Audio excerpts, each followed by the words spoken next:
This is Alex Sanfilippo, host of the Top 20 Entrepreneurship podcast called Creating a Brand. If you really want to learn how to level up your life, you should be listening to Time to Shine Today with my friend, Scott Ferguson. Time to Shine Today podcast squad. It is Scott Ferguson, and this interview has been a long time coming. It's a millennial friend of mine, good friend of mine, Alex Sanfilippo, and I am just stoked to bring you this episode.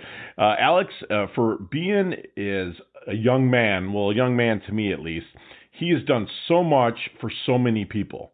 I'm going to just kind of spoil it with his quote of, be a person of value and not a person of profit.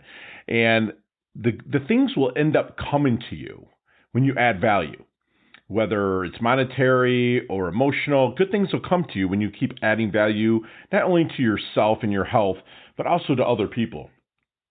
So I want you to kind of sit back, relax, take some great notes, because without further ado, here is my good friend, Alex Sanfilippo from Creating a Brand.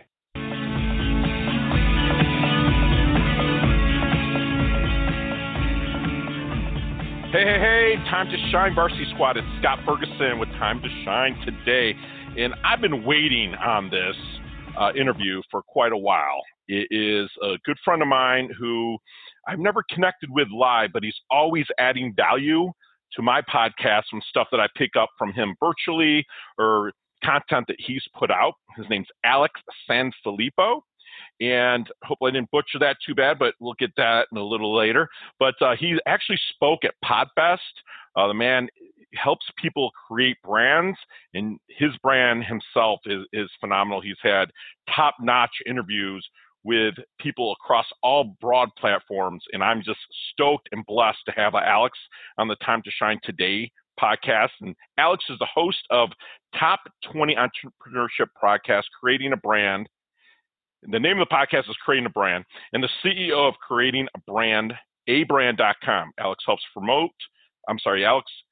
people go further in life and business while saving them time and money in the process. Alex's primary way of helping others succeed is through his online community called the Creating a Brand community. Ultimately, Alex says, my purpose is to help others succeed and live a fulfilled life. And Alex is a 100% go-giver. He gives content basically for free. He does have a fantastic company that will help people level up even more, which we'll talk about in a little bit. But Alex, thank you so much for coming on. And if you could introduce yourself and first tell us, what is your favorite color and why? My favorite color and why? So I knew that you were going to ask this question, so I didn't prepare for it.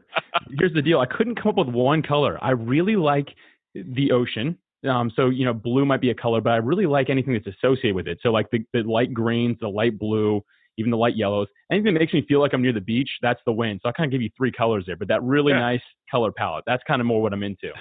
I'll share with you why I asked that. Not one, because I want to be like JLD and have somebody like, ask a question at the start. But if you look at any of my audiogram snippets, the line in the audiogram is the person's favorite color that they always put out. So it's a little bit different. I want mine to be palm trees. I want mine to be palm trees, all right? There you go. Hey, Alex, give us some background on you, man, a little bit of origin from where you started to where you're getting. Yeah. First off, you said my last name right, Alex Sanfilippo, and that is rare. So, God, good job to you. Hats off. You truly are a friend. So thank you. I told you offline that I've even heard like Alex San Francisco. I'm like, no, not quite, but okay. Anyway, a little bit of background about me. I'm born and raised in Florida. I love it here. I love the sun. I love being outdoors. And as soon as I could, I got into real estate because I enjoyed just driving around looking at real estate. And I was like, you know what? I want to do something with this. And that's kind of where I got my start. I started with a tech startup where we were doing virtual tours of homes. So it's like a 365-degree spinning image that you can kind of see. They're kind of all over the place now, but we helped invent that technology. Later on, got into some actual investing. Economy got real bad in 2006, 2007, you may remember. And that's kind of when I had to pivot. So at that point, I got out of real estate for a while. But I've always had a fascination with business. I went into aerospace next. And now into helping people develop and create brands for themselves. And these are just things that I'm passionate about that I absolutely love.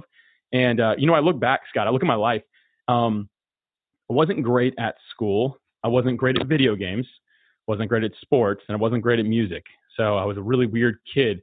for lack of a better term. But what I was really good at, I discovered, was business. It always just made sense to me all through school, even after school. When I got into jobs, I got promoted quickly. I don't say that out of a place of trying to sound overly cocky about myself or my own abilities. I've always devoted myself to education, but for some reason, some of these things just came natural to me. I realized that's just my gift that I have. So creating a brand, the whole idea of it came out of a place of how can I help people from making some of the mistakes I see people make. I hate talking to someone who's like, man, if I would have started this 3 years ago, or would have made a better decision 3 years ago, I could have been somewhere different.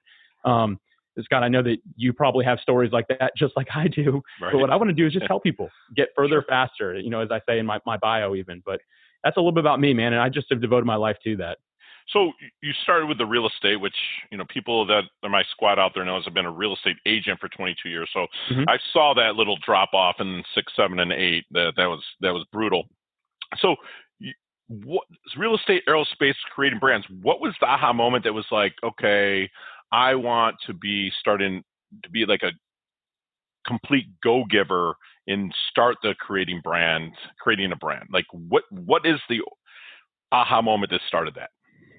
Yeah, I don't know if there was actually one. It was kind of an accumulation of me just doing some business coaching along the side of aerospace. So when I got into aerospace, it was a startup. It was a company that was fairly small, it wasn't huge, and years later ended up getting sold to a $1 billion publicly traded aerospace company. So it became a giant organization. And at that point, I kind of, was no longer an owner, if you will, like that you have to change that mindset. And I realized I wanted to do some coaching, help some other people build businesses that way. And then I think somewhere along the way, I just realized that I was helping businesses that could afford what I would have to charge for an hourly rate. And those weren't the people that I really cared. Not that I didn't care about them. That sounds terrible, but more so I cared about the people that were individuals saying, you know what, I've always wanted to start a podcast or start a blog, or I've got this idea for this product or service I've always wanted to do, but I just don't know where to begin. Those are the people I wanted to help. And that's where the idea of creating a brand came from. And I know for me, just putting myself back in those shoes, like when I was starting in aerospace or even starting in real estate, I needed somebody to be willing to give me something. So I at least had an idea of where to go, because you're spending money mindlessly if you don't even know where to begin. So that's kind of what I've made this. It's a platform for people to begin. It's just a place for people to start. I'm not the ultimate guru for everything, right? But I believe I know people that are good at other things, and you'll connect them to those people. Exactly. Connector is the way I describe myself and what I'm doing. Absolutely, you are 100%. So what would be your law if you were to say, because you're a V-boy, like a value guy, man. Okay, that's huge. V-boy, I like that. Yeah. What would be your law of value? My law of value would what describe that question a little bit more. I want to make sure I understand that. Like my law of value is kind of, I want to give more in worth than I receive. Yeah, for me, it's like a heart thing, man. At the end of the day, I've devoted my life to service. This isn't like a faith-based podcast or anything like that, but I'm a Christian. I believe that part of that too, my brother. Living a life of service. Sure. And I've just devoted my life to doing that. And I firmly believe that when you add value to people's lives, that the profit, the income will follow. And you have to be smart about that. You can't just say, all right, I'm giving everything I can. Something's got to come back at some point. You have to be smart about it and know where that line is at. For me, it's been constantly pushing that line as far as I can, saying, how can I be a person of value and still make ends meet? How can I do more of that and still make ends meet? So that line is something that's just always stretching for me. And at the end of the day, I really just want to add value to people's lives. And again, the best place I find to do that is just in business when people are getting started. No matter really what it is, I can usually at least point people in the right direction. So I've just decided, you know what, I'm going to do this as much as I can. If somebody wants more, we can talk. But for now, I'm just going to help people as much as I possibly can. So, I mean, my line is always moving of like what value means to me, but it ultimately is a life of service. And that's what I've devoted myself to. You're leveling up. I love that. It's a Christian value. It's what I was raised with as well. And I think a lot of what your value based comes from maybe your upbringing with your parents and family and whatnot. Am I correct in saying that? Yeah. Oh, for sure. Yeah. It was the way I was raised. And you hit when I first got into real estate, man, like, I thought I was so sweet, like I had that startup company, I had some rental properties. I'm like, dude, I am so cool. And I lost that. I really lost that for a while there. I turned more into a person of profit is what I would call myself.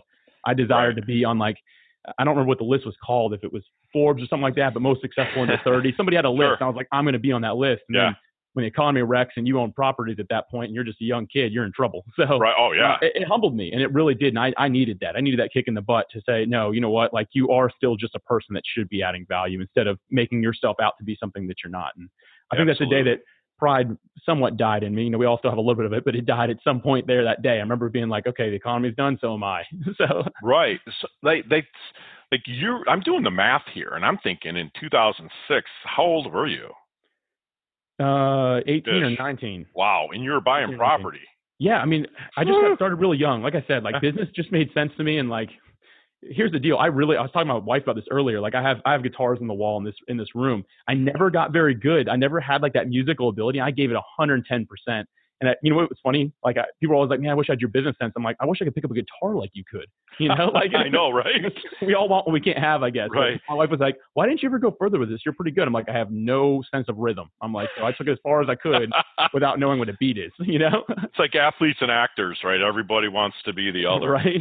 Exactly. So someone comes to you. What share some of your secret sauce of what do you do to identify their blind spot? Yeah, level up. The first thing I'm going to do is get people to talk, because a lot of people, they just need to talk it through.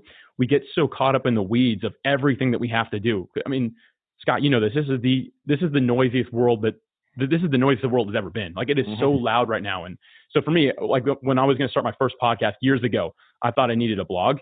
I needed Instagram. I needed Facebook. I needed Twitter. I needed to push it to YouTube. And the automation wasn't there yet. So I'm like, I'm going to manually do this. And then I also have to like blast it out here and do an email. And a lot of people get caught up, maybe not like that exactly, but they think I'm launching a product. Okay, I got to have social media too.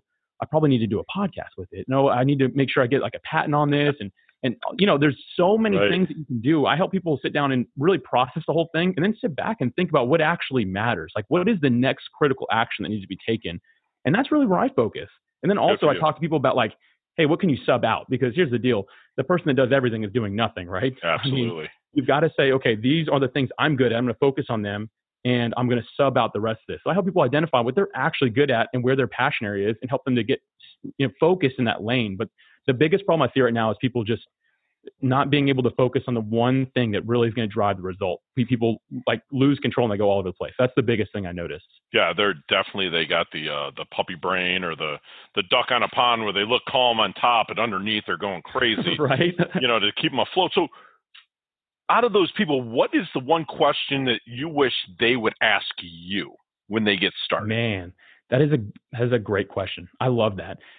I wish they would ask me what it looks like from an outsider's perspective, because I don't want to offend anybody. So I usually just jump right in. If I see a real red flag, I'll say something, but I would really like people to be like, hey, what do you really think of this? Like, do I really have something here? Because I think that's a really good question, because sometimes we get these ideas in our head, and ideas aren't what actually make money or make a company. It's a solution to somebody's problem. And your idea, although it might feel like that's what it is, it's not always right. Sometimes you have to tweak it a little bit and say, okay, the idea you have isn't really a problem that you're identifying to solve for somebody. But if you just tweak it just a little bit, it becomes a real solution to this problem that people want. Absolutely. I would love for people to ask me, hey, what do you really think? Like, can we sit back and talk about it? Is this really the right idea to go for? Because often, this is just my case. What I found in my case, like the idea we have isn't the best company that you want to start. It's really, again, it's the problem that people need solved around you. And that's nailed it on the head, man. Because I have people that come to me that I coach, excuse me, and they'll never, like, I want to tell them about what my 30,000 foot view is on it, but because of my experience, but I don't want to sound like I'm up about myself. You know what I'm saying? So I wish they would ask me what you thought. People will come to you with what they have, this and this, but they'll never see, well, what would you do? I never really get that much. They'll be like, right, what did I do? So, well, you have like this huge background with the real estate, aerospace, creating brands and stuff like that. And, folks out there that are listening, I mean, Alex is one of the featured speakers at PodFest, which is, it's amazing to even have that recognition. But like, what is the big thing that you want to accomplish in life? I just had this question asked, and I think that sometimes I don't look far enough in the future. I think a lot of us don't. So I actually really like that question, because it helps me stretch myself, but also I believe it challenges other people. Listeners today, time to shine today. Think about tomorrow as well. Think about what you want to do in the future. It's really important. For me, ultimately, I'm finding more and more, this isn't the only case. I'm really good at helping people in a digital space. And thankfully, the world's growing more digitally. You are very good. Thank you. I'd love to, like my dream, like what I'd love to be doing on a daily basis is spending my time helping people, but also not be confined to an office necessarily. Because I love to get out and travel. I love to get out and meet people. I want to actually do stuff face to face with people. I'd love to go celebrate people that I've been able to help along the way, or they've been able to help me just to get out there. And I want my life to be, again, one of service, but one where I'm actually in people's life, connecting with them one-on-one in group settings, whatever it means. But that's what it means. That's what my future, I believe, looks like. I love that. Sounds like you're going to be immortal. Bit, right?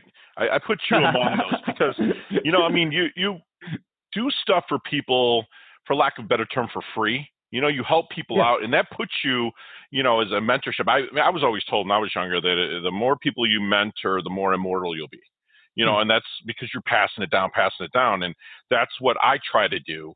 You're a young man and you're already doing it. So that is amazing. So this question's coming.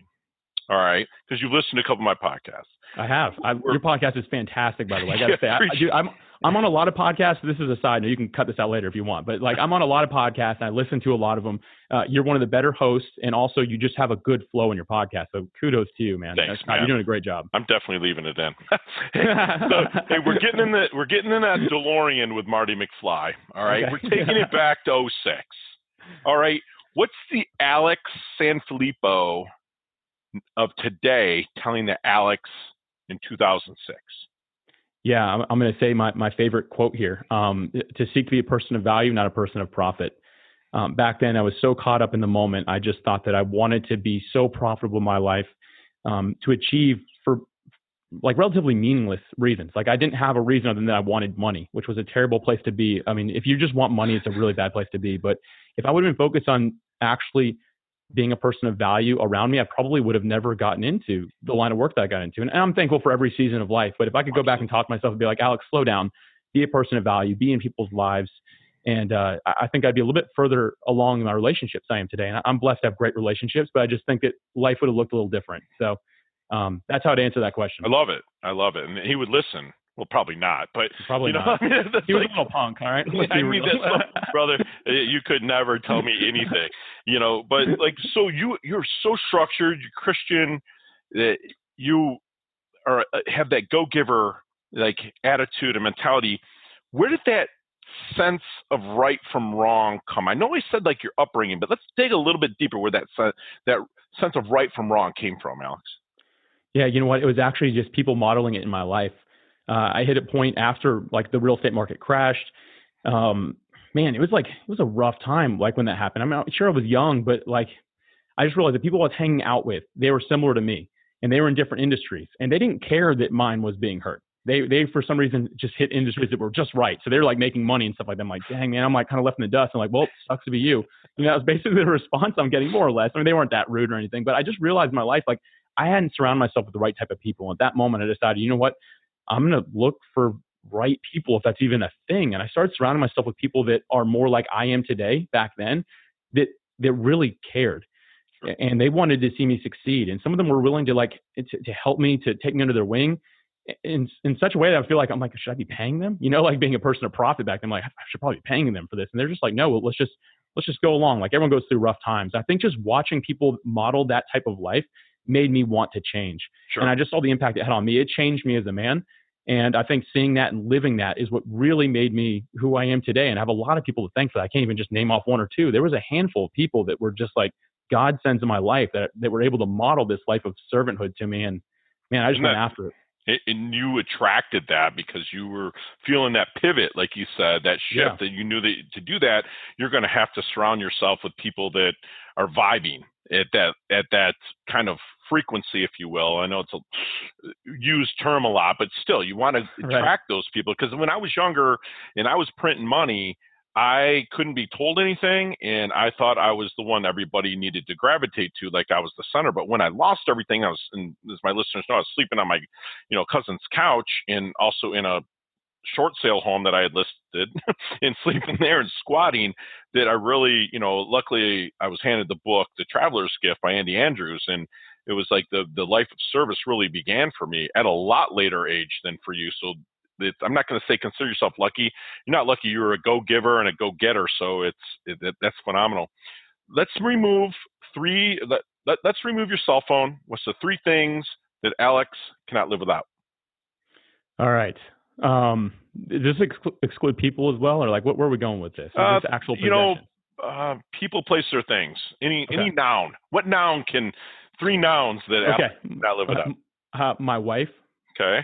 Love Good her. answer. Got her around. Yeah, she's listening. She's in the other room. We're all working remote right now, so I can see her there.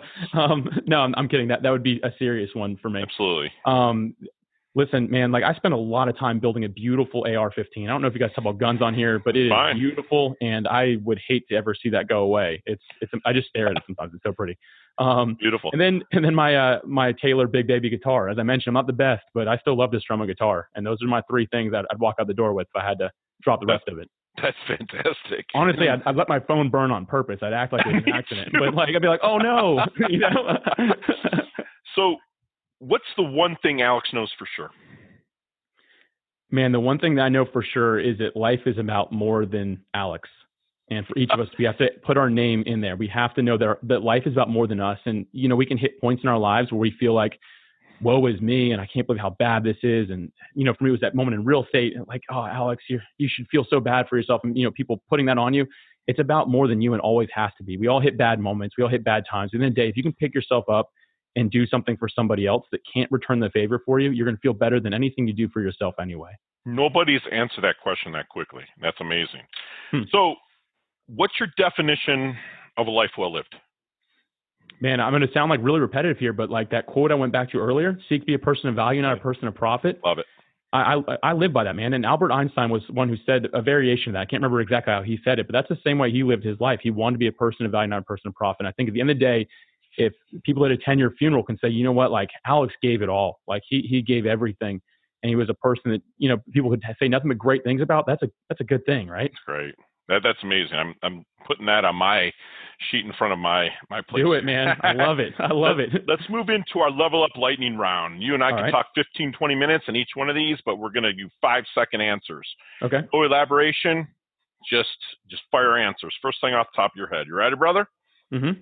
All right. What's the best leveling up advice you've ever received? The best time to plant a tree was 25 years ago. The second best time is today. Love it. Share one of your personal habits that contributes to your success. Self-discipline. Love it. Yeah, you are definitely disciplined. Other than your own website and, of course, TimeToShineToday.com. TimeToShineToday.com. That's my jam. Come on. What other website do you look to level up? I actually use a service called Feedly.com. It's completely free, but I log all the websites that I basically go to, and it turns them into a feed, kind of like a social media feed. You can scroll through all the newest articles from there. So about 40 websites I really love. I scroll through Feedly every single day.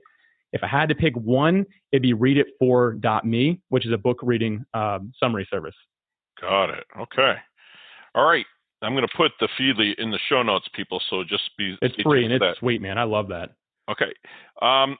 Not the flavor of the week, not the flavor of the month, not what's hot out in the New York Times bestseller. What's your book? Your book, the one that you're like, here. Like mine's the traveler's gift. I give it to anybody that's in the doldrums. I hand it right to them. Yeah. Of course, like Think and Grow Rich. I mean, one of my faves. I'm dating myself a little bit, but it's the truth. Like, what's your book? My book, now I always have like a flavor of the week, all right? Like, that. This is a tough one to answer, but if I have to kind of just give one thing, I'd say I constantly go back to Proverbs, which is actually just a book in the Bible, but it's 31 chapters. I'll tell you what, it's like the book of wisdom, man. Like almost everything I read in any book is in there in some way, shape, or form. So I just read that and repeat. Whatever day of the month it is, I read that. Dude, today, you and I swear, that's exactly what I do. Come on. I read man. a book a day of Proverbs, and like February kind of throws you off because you got to read chapters at the end of the month. It does. Right? Man, you and me. I'll tell you what. Love it. All right, your favorite charity or organization you'd like to give money to or support?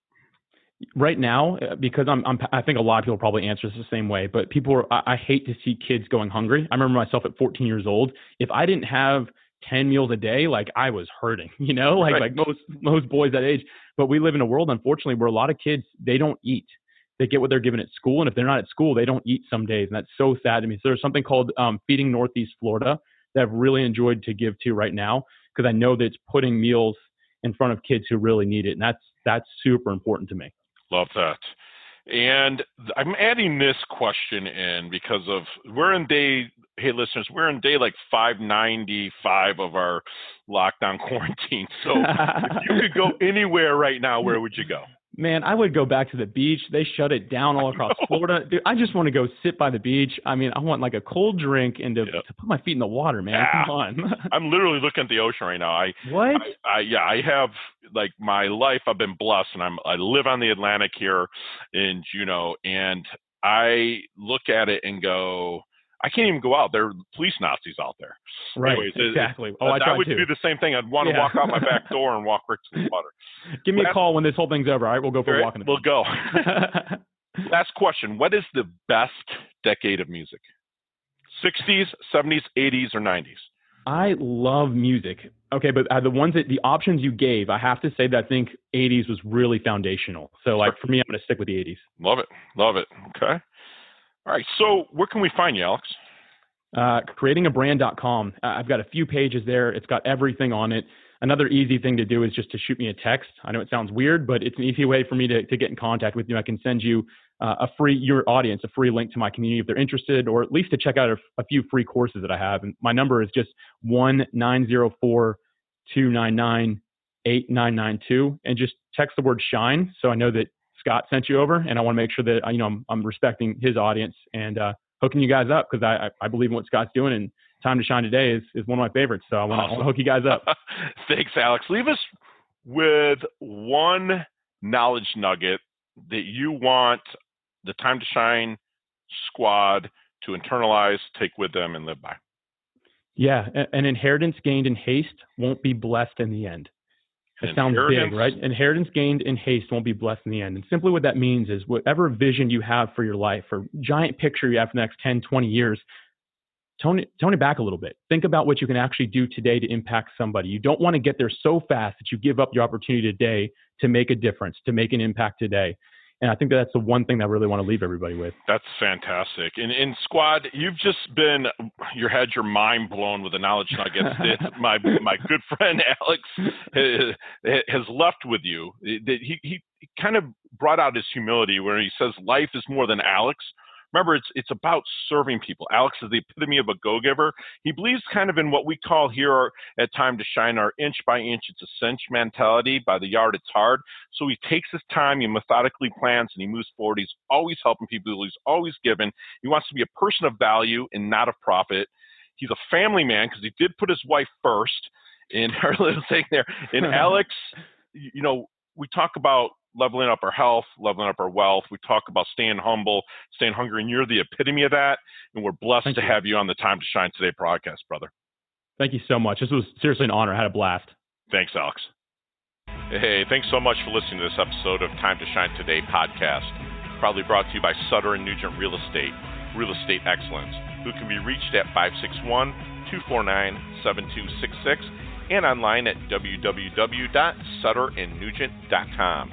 If you're a business owner or professional who would like to be interviewed on Time to Shine Today, please visit timetoshinetoday.com/guest.